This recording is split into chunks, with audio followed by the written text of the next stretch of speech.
President Trump called FIFA President Gianni Infantino earlier this week and urged him to reconsider the suspension of the US's top goal scorer, Folarin Balogun. That's according to sources. It follows reports that Balogun would be available to play for the team for their round of 16 match against Belgium on Monday. Balogun received a red card in the team's match against Bosnia-Herzegovina last week. President Trump, a friend of FIFA President Gianni Infantino, thanked FIFA in a post on Truth Social. He said, "Thank you to FIFA for doing what was right and reversing a great injustice," President Donald J. Trump. Well, the Royal Belgian Football Association released a statement saying it was astonished with FIFA's decision. Meanwhile, the US men's national team said they accepted the decision and that they were pleased that Balogun is eligible to compete on Monday. Well, joining me live to discuss this is Trevor Honeycutt. He's White House correspondent with Reuters. Trevor, thanks for being with us. So it's a highly unusual reversal. Just talk us through what we know about how this played out.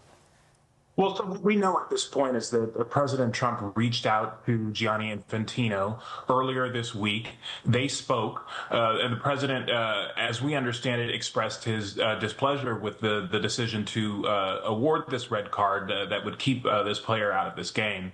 And now the decision has been made. It's unclear if there's a connection between that call and the decision, but it certainly will raise, concern about the appearances. Yeah, and when we look at the broader context here, the FIFA president has for some time been trying to gain Trump's approval. Just remind us of the ways he's tried to do that and how that's been received by President Trump.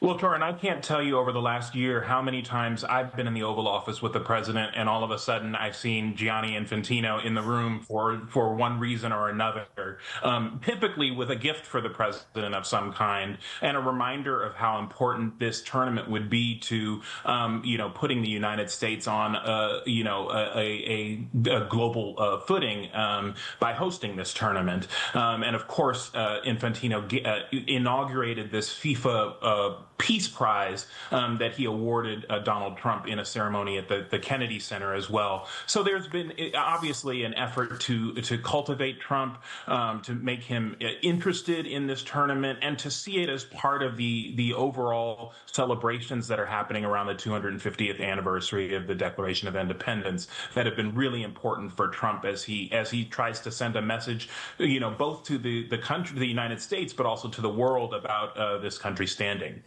And the tournament, obviously, before it started, there was some criticism about the size of it and the ticket prices. But since then, it's had a very positive atmosphere, hasn't it? And people have been talking about this as a really good World Cup. Is this moment in danger of tainting that? Well, it is, because it introduces politics back into the arena of sports. That is something that clearly President Trump is comfortable with, but it's not something that necessarily all fans or all countries will want to see as part of this soccer tournament. And so that is really the question here: is does this become a politicized sporting event?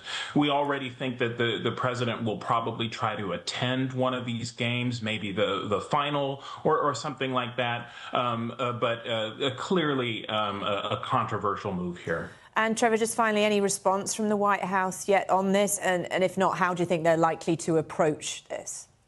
No, all we've heard from the White House is just the president's comments that this was a good move to let this game go on with all of the players that the U.S. intends to field, and given that decision, I don't think we'll hear a whole lot more from the White House unless they don't like decisions that are made going forward. OK. Trevor Honeycutt, White House correspondent with Reuters, thanks for your time tonight.